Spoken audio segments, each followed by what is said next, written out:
This little friend here is my implementation of a 40% HHKB style keyboard. This particular version is based on a BM43 PCB, which supports a symmetrical split spacebar configuration. To appreciate how small it really is, it is necessary to compare it with other keyboards with more traditional formats. My closest keyboard so far is the Corazón Q9 Plus, which is one of my favorite keyboards.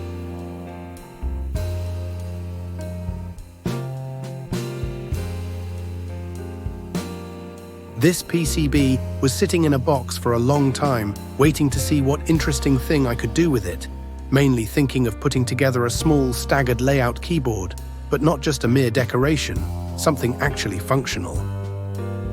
I got interested in creating a keyboard in this style after seeing some examples of small keyboards on Reddit. Personally, I find this small form factor as something cute, visually graceful, and even an elegant or refined object.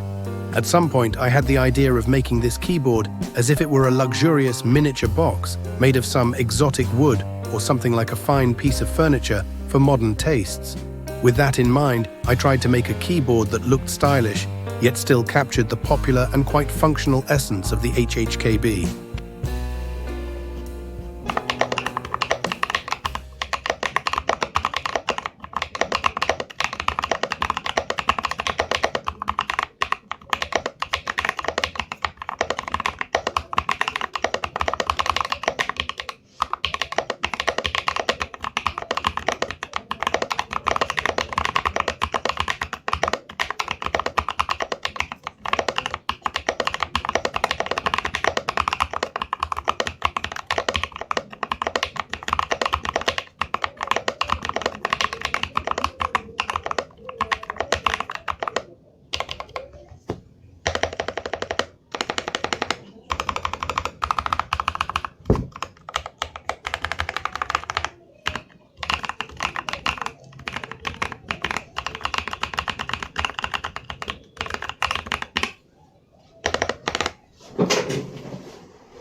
The design idea was simple from the start. Basically, a minimalist rectangle that would allow the natural beauty of the wood to be appreciated and would include some sharp edges. The only difficulty at this stage was choosing the position of the screw holes. It was necessary to relocate them a few times so that they did not end up on a sharp edge or with a strange geometry. These ramp-shaped faces are one of my favorite design features on mechanical keyboard cases, and I've been including them in everything I create lately, particularly in things I make using wood. In this case, the top case has almost no details. It's rather simple, a slanted rectangle with a cavity for the keys. The bottom case, on the other hand, has some design elements that need to be carefully worked out. For example, on the bottom case, there are the angled faces, the screw cavities, most of the keyboard slope, and the supports for screwing the PCB to the case.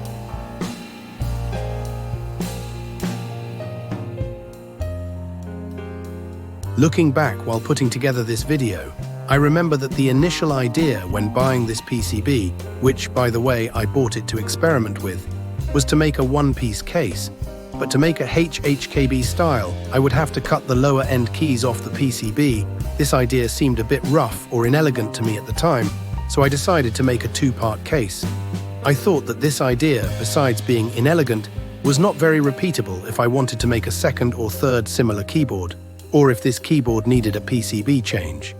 Now, having made the keyboard, I think that the idea of making it in one piece was not such a bad idea. In fact, the work of cutting and resoldering the PCB is nothing compared to working two pieces of thin wood separately, with all the hassle of the assembly. Maybe if I end up falling in love with this keyboard, I will end up making another version, this time in a single piece of wood.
Sometimes the most unassuming tree is the one that hides the most beautiful wood. Vachellia caven is the name of a deciduous shrub or small tree, also known as Espinillo, commonly used for flooring or making charcoal due to its great hardness. This wood is not actually widely used in furniture or cabinetry.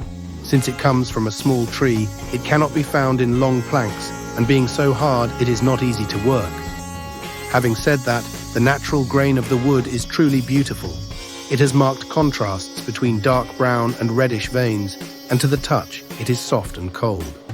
It has an almost metallic feel, perfect for a small and classy keyboard.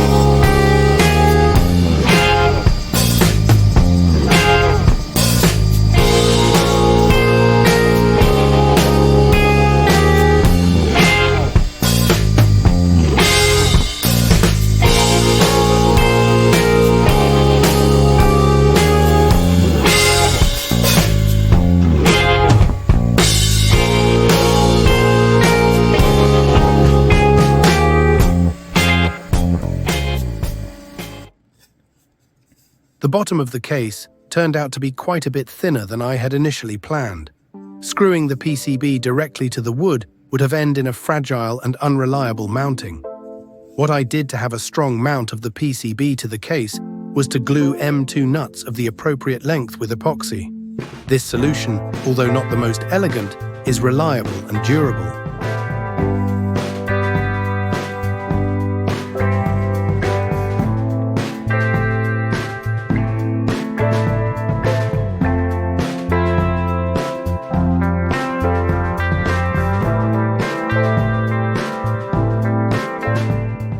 These are the ACO V3 Creamy Purple Pro switches. These switches are simply excellent. They have a sharp tactility and are extremely smooth and light. I think the combination of this hardwood case and these switches, along with a steel switch plate, give it a nice, robust sound, something I didn't expect from such a small keyboard.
I didn't record the process of making the slots for the rubber feet, but this was simple.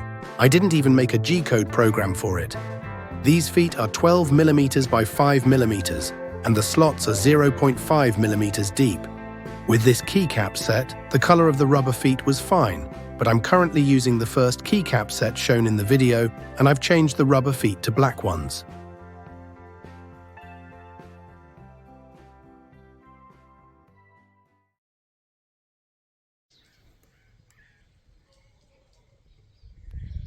Thanks for joining me this time and get this far in the video. I hope you enjoyed the process as much as I did, and if you liked the video, give it a thumbs up or subscribe to check the next cheap DIY project.